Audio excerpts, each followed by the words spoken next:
প্রিয় নবী মুহাম্মদুর রাসূলুল্লাহ সাল্লাল্লাহু আলাইহি ওয়াসাল্লামের কলিজার টুকরা হুসাইন রাদিয়াল্লাহু আনহু কারবালার প্রান্তরে শাহাদাত বরণ করেছেন।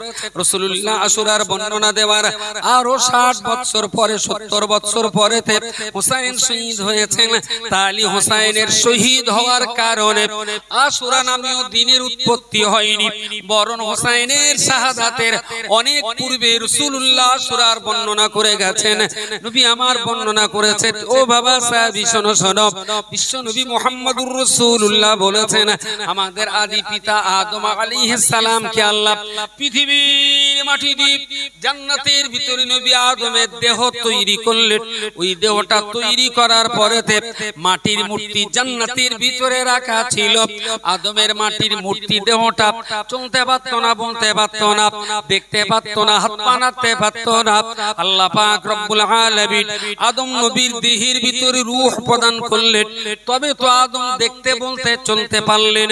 ও বান্দা, মনে রাখতে হবে, আমাদের আদি পিতা আদম আলাইহিস সালামের মাটির দেহের ভিতরে যে তারিখে আল্লাহ রূহ প্রদান করেছিলেন, ওই তারিখটাই মুহররম মাসের 10 তারিখ।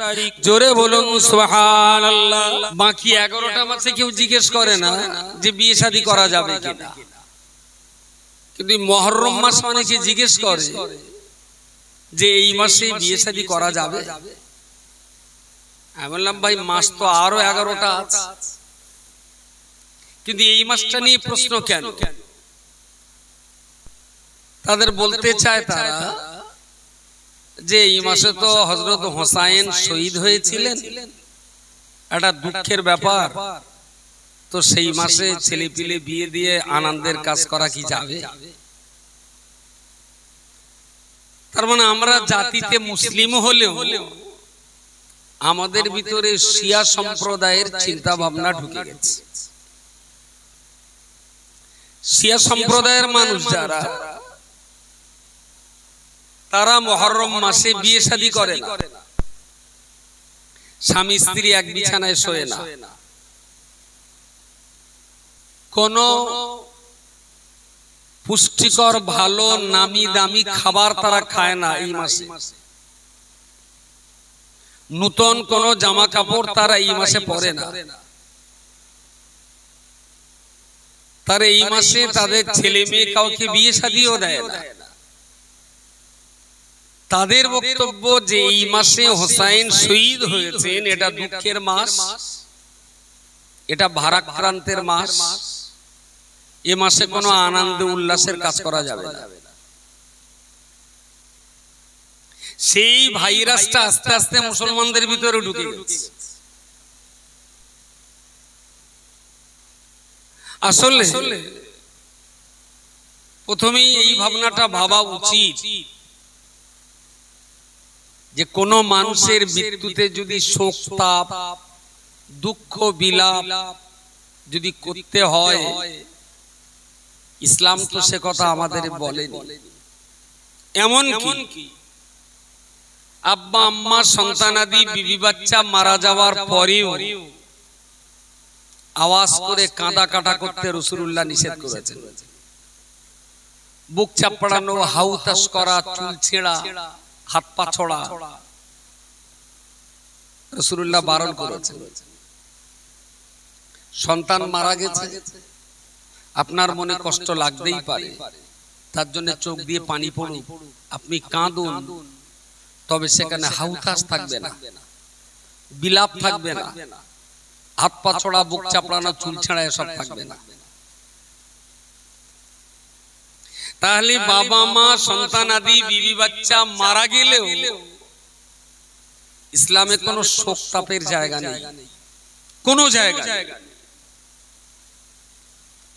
এটা তো টাটকা মরণের কথা বলছি।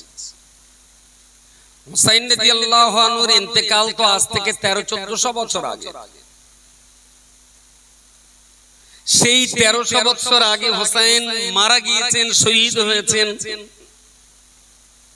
প্রতি বছর যদি মুহররম মাসে শোক তাপ আর বিলাপ করতে হয়, তাহলে রাসূলুল্লাহ যে মাসে ইন্তেকাল করেছেন, হুসাইনের ইন্তেকালের চাইতে নবীর ইন্তেকালটা তো অনেক শোকের, অনেক দুঃখের, অনেক কাতরের। কই রবিউল আউয়াল মাসে তো কেউ তো শোক তাপ করে না, রবিউল আউয়াল মাসে তো ক্ষোভ করার তো কোনো জায়গা নেই। বরঞ্চ হাদিস শরীফের আপনার ইতিহাসের কিতাবে মসলার কিতাবে লেখা রয়েছে যে রবিউল আউয়াল মাসের নবীর ইন্তেকাল এই উপলক্ষে যেন কোনো শোক তাপ বিলাপ এই ধরনের কিছু না হয়। তাহলে নবী যে মাসে ইন্তেকাল করলেন সে মাসেও শোক তাপ নেই, কিন্তু হোসাইন যে মাসে ইন্তেকাল করেছে সেই মাসে শোক তাপ, এটার সাথে ইসলামের কোনো সম্পর্ক নেই। কিন্তু আসলে আমাদের ভিতরে একটা ধারণা তৈরি হয়ে গেছে হোসাইন ইন্তেকাল করেছেন মুহররম মাসের 10 তারিখ, সত্যি ব্যাপারটা খুব শোকতাপের ব্যাপার। আসলে আশুরার যে দিন, যদি একটা কথা ভালো করে বুঝে নেওয়া যায় খুব ভালো হয়।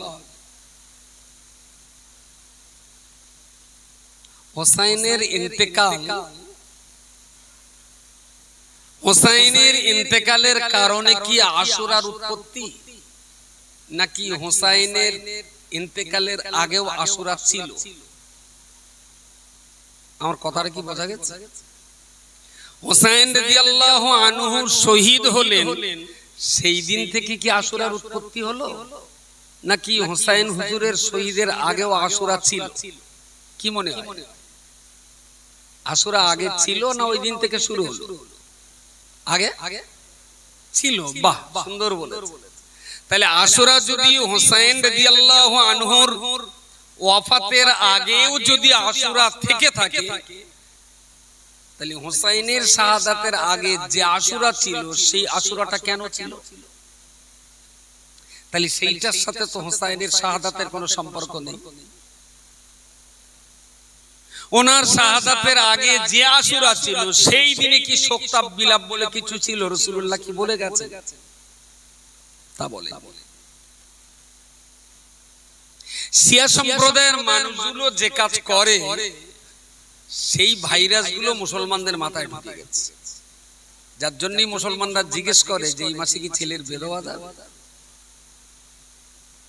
অনেকে আবার বললি বুঝতেও চায় না, যখন বড্ড টানাটানি করে তখন বলে দেই যে শুধু ছেলের বেদিস নেই, যদি পাঁচটা তুই আটটা কর, গোনাটনা হয় আমার, তুইও কর, তোর বউটার আটটা বেঁধে গোনা যদি হয় আমার কাছ থেকে বুঝে নিস। কি বলবো? আসলে আশুরার দিনটা অত্যন্ত আনন্দের দিন, খুশির দিন, রহমতের দিন, বরকতের দিন, দারুণ খুশি হওয়ার দিন। রাসূল বলেছেন আশুরার দিনটা আনন্দের দিন, আর এরা হুসাইনকে টেনে এনে নবীর হাদিসটাকে ধামাচাপা দিয়ে দিল। যদি জিজ্ঞেস করি নবীর হাদিসের দাম বেশি না হুসাইনের দাম বেশি? রাসূলুল্লাহর হাদিসের মূল্য বেশি না হুসাইন রাদিয়াল্লাহু আনহুর দাম বেশি? কথা বলে। হ্যাঁ, রাসূল যেটা বলেছেন সবাই বলবে, রাসূলুল্লাহর হাদিসের মূল্য অনেক বেশি। তাহলে শিয়া সম্প্রদায়ের মানুষদের ষড়যন্ত্র হলো হোসাইনকে সামনে এনে নবী থেকে আমাদেরকে আলাদা করে দেওয়া। এটা হলো তাদের ষড়যন্ত্র। প্রিয় রাসূল সাল্লাল্লাহু আলাইহি ওয়াসাল্লাম বলেছেন সারা বছর তুমি যেমন খাওয়া দাওয়া করো, তোমার খাওয়া দাওয়ার সংসারের যে স্টাইল আছে, যেমন তুমি খাও, যেমন জামা কাপড় পরো, পারলে আশুরার দিনে অন্যান্য দিনের তুলনায় একটু বেশি ভালো খাবার খাও। অন্য দিনে যদি শাক ডাল খাও, তা আসরের দিনে একটু অন্তত গোশত মাছ খেও। অন্য দিনে যদি মাছ গোশ খাও, তা আশুরার দিনে মাছ গোশের সঙ্গে আরো একটু দই রসগোল্লা টল্লা খেও। নবী বললেন সারা বছরে অন্য সময়ে যা খাও, আশুরার দিনে তার চাইতে একটু ভালো খাও। আর মুসলমানের মাথায় ঢুকে গেল সারা বছর মাছ গোশ খাও আর আশুরার দিন খিচুড়ি খাও। আজও খিচুড়ি হচ্ছে।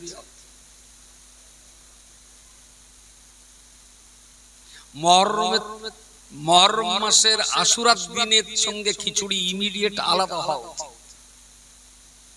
খিচুড়ি শিয়ারা খায় এক মাস না পুরো মাসটাই, একদিন না পুরো মাসটাই খায় ওরা। ওরা কোনো মাছ খায় না, গোশ খায় না, আপেল খাবে না, বেদানা খাবে না, শুধু চাল আর ডাল একটু এক জায়গায় করে কোন রকমে প্রাণে বাঁচা মতো দুয়াল খায়। কেন? ওদের বিশ্বাস হোসাইন শহীদ হয়েছেন, তাই আমরা কোনো ভালো মন্দ খাই না।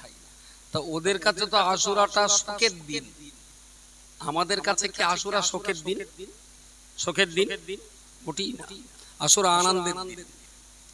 এবারে আমরা যেই বলবো আশুরা আনন্দের দিন, তখন বলবে দেখোস তো এরা হলো ইয়াজিদের দল, হোসাইন শহীদ হয়েছে আর এরা সেই দিন আনন্দ করছে। মুসলমান বুঝেও যায়, কিন্তু আসলে এইটা বুঝতে হবে যেদিন আশুরা নবী বলেছেন সেটা তো হোসাইনের শাহাদাতের অনেক আগে। হোসাইন হুজুরের শাহাদাত হয়েছে 62 হিজরি মুহররম মাসের 10 তারিখ, 62 হিজরি। তার মানে রাসূলুল্লাহর ওয়াফাতে 52 বছর পর, রাসূলুল্লাহর ইন্তেকালে 52 বছর পর হোসাইন শহীদ হচ্ছে। আর হোসাইন শহীদ হওয়ার আরো 60 বছর আগে রাসূলুল্লাহ সাহাবীদেরকে আশুরার বরকত আর ফজিলত বর্ণনা করছেন। তাহলে নবী বলেছেন আশুরাটা আনন্দের দিন, হযরত হোসাইন বলে যাননি যে আমার ইন্তেকালে তোমরা শোক করবে, বিলাপ করবে। হোসাইন রাদিয়াল্লাহু আনহু যদি বেঁচে থাকতেন তিনি নিজেও মানুষদেরকে বলতেন আমার জন্য নবীর কথাটা তোমরা বাদ দিও না, তোমরা নবীর কথাটার মূল্য দাও, তাহলে তোমাদের ইহপরকাল ভালো হবে। প্রিয় রাসূল সাল্লাল্লাহু আলাইহি ওয়াসাল্লাম এক সময় হযরত আলীকে ডাকলেন, কাছে ডাকলেন।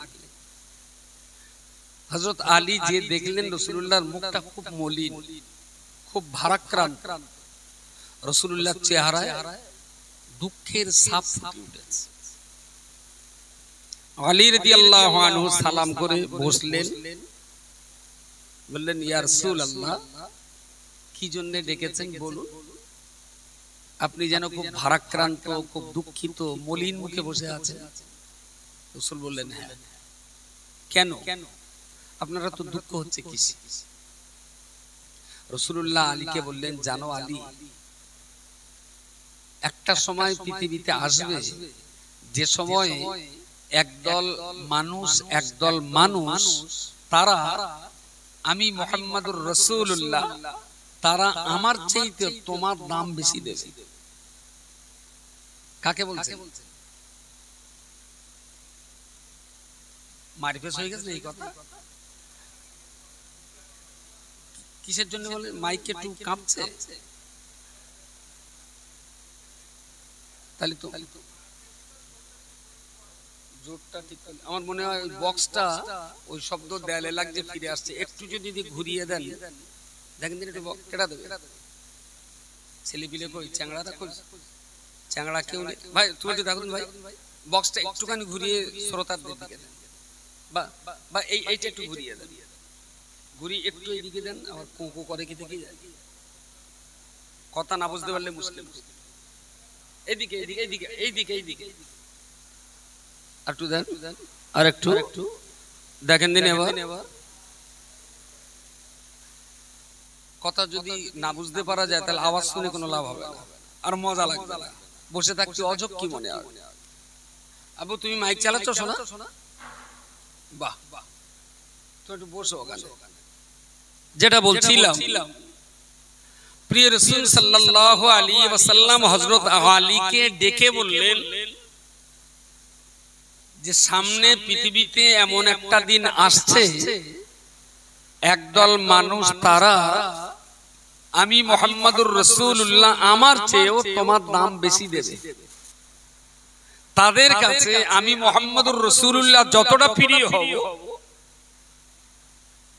তারা তোমাকে তার চাইতে বেশি প্রিয় মনে করবে। আচ্ছা ভাবা যায় যে মুসলমানরা কখনো নবীর চাইতে নবী সাহাবীর দাম বেশি দেবে?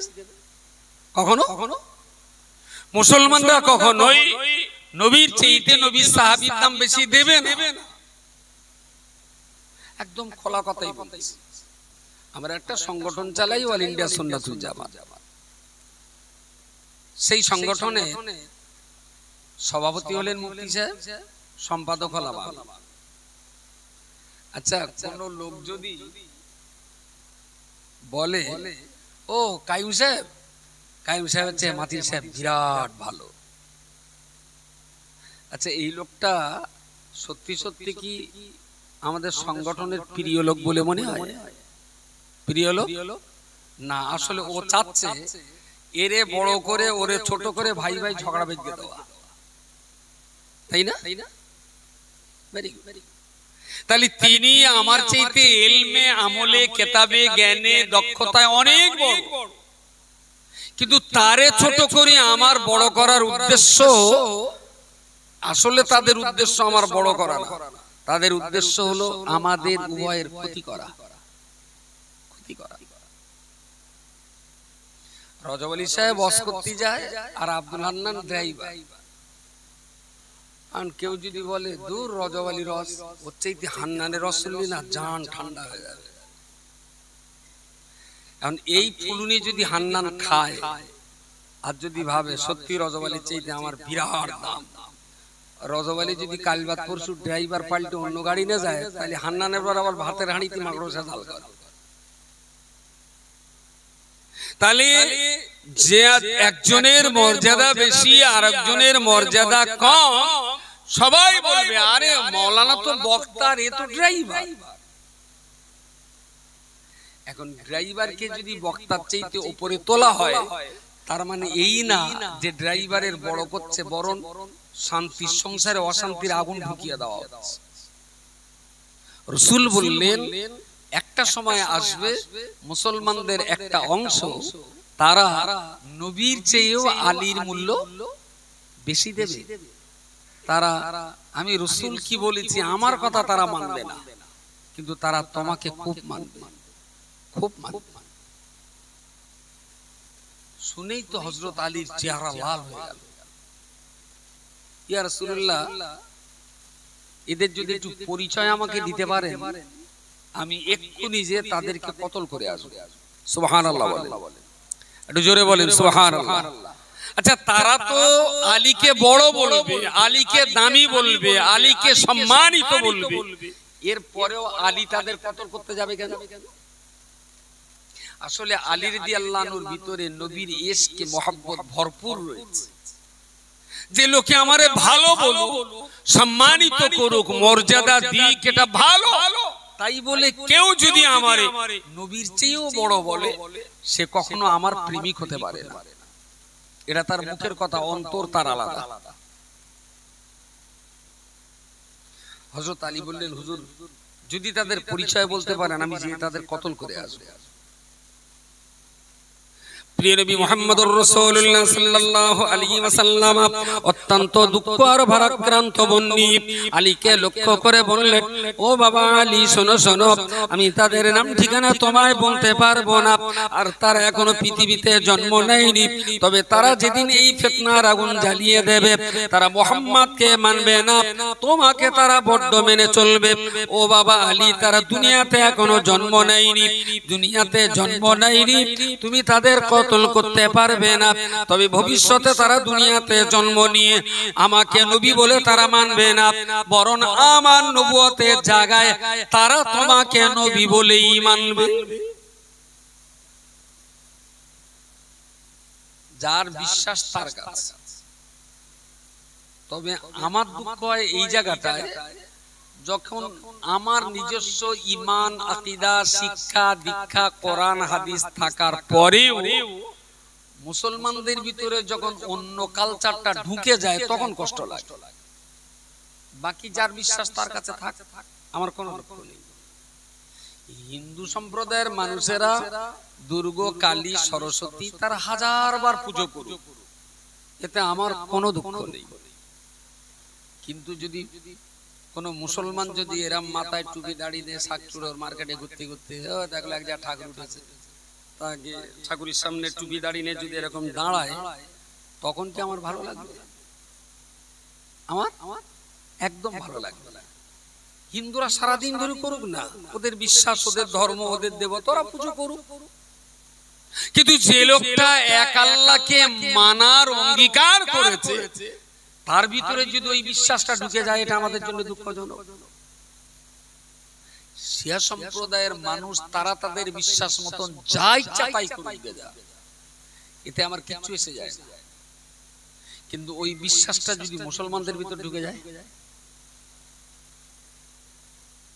শিয়াদের বক্তব্য, আল্লাহ জিবরাইলকে কোরআন দিয়ে বললেন, জিবরাইল তুমি দুনিয়াতে যে এই কোরআন আলীর কাছে দিয়ে আসবে। এটা শিয়াদের বক্তব্য। জিবরাইলকে আল্লাহ কোরআন দিয়ে বললেন তুমি এই কোরআন আলীর কাছে দিয়ে আসবে। জিবরাইল পৃথিবীতে এসে আলীর বাড়ি খুঁজতে খুঁজতে রাস্তা ভুল করে মুহাম্মাদের বাড়ি চলে যায়। কোরআন মুহাম্মাদের কাছে দিয়ে আসে। আসলে আল্লাহর পক্ষ থেকে নবী হলো আলী, জিবরাইল ভুল করে কোরআন মুহাম্মাদের কাছে দিয়ে ফেলেছে, তাই মুহাম্মদ নবী দাবি করে। কাদের বক্তব্য?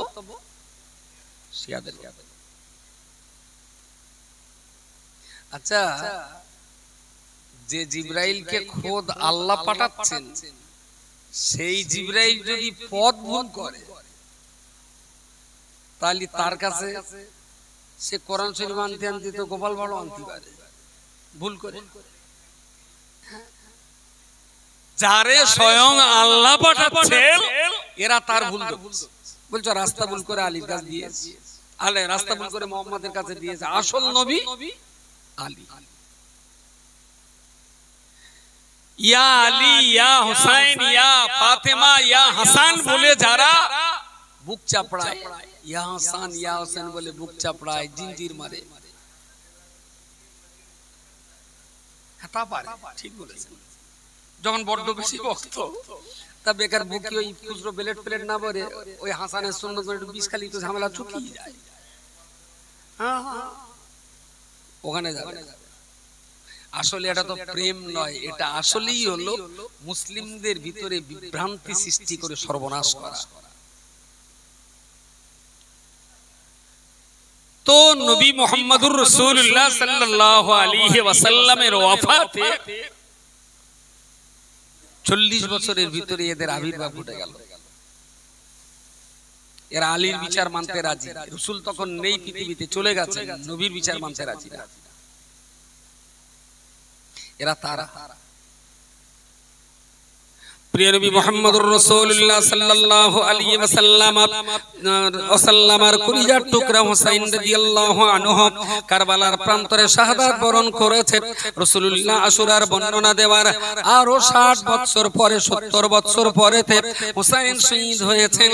তালি হুসাইনের শহীদ হওয়ার কারণে আশুরা নামীয় দিনের উৎপত্তি হয়নি, বরং হুসাইনের শাহাদাতের অনেক পূর্বে রাসূলুল্লাহ আশুরার বর্ণনা করে গেছেন। নবী আমার বর্ণনা করেছেন, ও বাবা সাহাবী শোনো শোনো, বিশ্ব নবী মুহাম্মদুর রাসূলুল্লাহ বলেছেন, আমাদের আদি পিতা আদম আলাইহিস সালামকে আল্লাহ পৃথিবীর মাটি দিয়ে জান্নাতের ভিতরে নবী আদমের দেহ তৈরি করলেন। ওই দেহটা তৈরি করার পরেতে মাটির মূর্তি জান্নাতের ভিতরে রাখা ছিল। আদমের মাটির মূর্তি দেহটা চলতে পারতো না, বলতে পারতো না, দেখতে পারতো না, হাত পা নাড়তে পারতো না।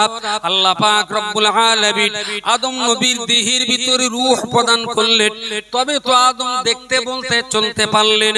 ও বান্দা, মনে রাখতে হবে, আমাদের আদি পিতা আদম আলাইহিস সালামের মাটির দেহের ভিতরে যে তারিখে আল্লাহ রূহ প্রদান করেছিলেন, ওই তারিখটাই মুহররম মাসের 10 তারিখ। জোরে বলুন সুবহানাল্লাহ। তাহলে আমাদের বাপ ছিল মাটির মূর্তি। বিশেষ একটা তারিখে আমাদের বাপ জানতো হলেন। তাহলে বাপের, মরা বাপের জ্যান্ত হওয়ার দিনটা ছেলেপিলেদের কাছে আনন্দের না দুঃখের? হ্যাঁ, বাপের দুই ছেলে, এক ছেলে সেই বাপ ট্রেনতে পড়ে না মুখ কেটে হসপিটালে ভর্তি। একটা ছেলে বিশাল দুঃখিত, আর একটা ছেলে বিরাট আনন্দ।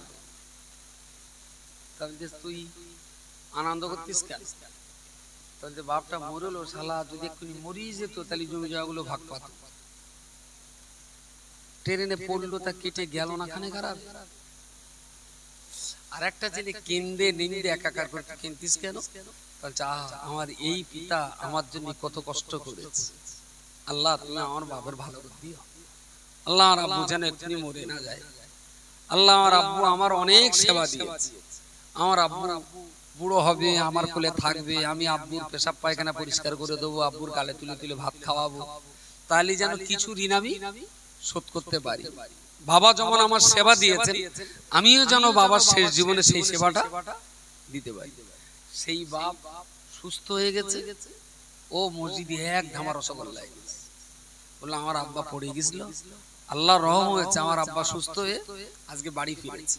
আপনাদের তাই মিষ্টি খাওয়াচ্ছি খুশি হয়ে, মান্যত না, এটা খুশির মিষ্টি। আমার আব্বার আল্লাহ ভালো করে দিয়েছে, আপনারা আমার আব্বার জন্য দোয়া করবেন। তাহলে বাপ রোগাক্রান্ত বাপ সুস্থ হলি, যে সত্যিকারের ছেলে তার আনন্দ বিশাল। আর যদি কুপুত্র হয় তাহলে বাড়ি আসলে আরো অস্থির হয়ে যাবে, না মরে বাড়ি এলো। আর সুপুত্র আনন্দিত হবে। আদি পিতা আদম নবী ছিলেন মরা মাটির মূর্তি, আল্লাহ মরা বাপকে জীবন্ত করলেন, সেটা তো সন্তানের জন্য আনন্দ।